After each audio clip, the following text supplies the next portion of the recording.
రోజు non veg తింటారా? అయ్యో రామా, పుసుకున అంత మాటలు వేసాడంటండి బాబు. ఏ రోజు ఉన్నా లేకపోయినా కానీ ఆ రోజు మాత్రం పక్కా ఉండాలి.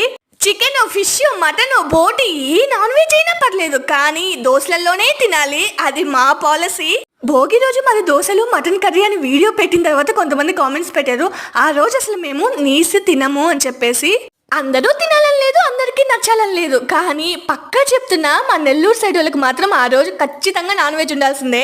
ఆ కాంబినేషన్ని అస్సలు మిస్ అవ్వరు. సరేలే, నీ నీసు పురాణాన్ని పక్కనెట్టి ఇంతకీ ఎక్కడికి పోతున్నావు అది చెప్పు ముందు. ఇంకెక్కడికండి బాబు, ఈ టెంపుల్ని చూస్తేనే మీకు అర్థమైపోయి ఉంటుంది కదా, వింజమూరుకి వెళ్తున్నామండి. కానీ పని మీద అయితే పోవట్లేదండోయ్, ఎంజాయ్ చేయడానికే పోతున్నాం. వింజమూరులో సత్యనారాయణ ఫ్యాన్సీ ఎంతమందికి తెలుసు? మేమైతే హాస్టల్లో ఉన్నప్పుడు మా బ్యాచ్ ఫెస్టివల్కి ఇంటికి వెళ్లే ముందు ఇక్కడే షాపింగ్ చేసేవాళ్ళం. ఎందుకు వెళ్ళాను, మేమేం చేసామో అన్ని నెక్స్ట్ వీడియో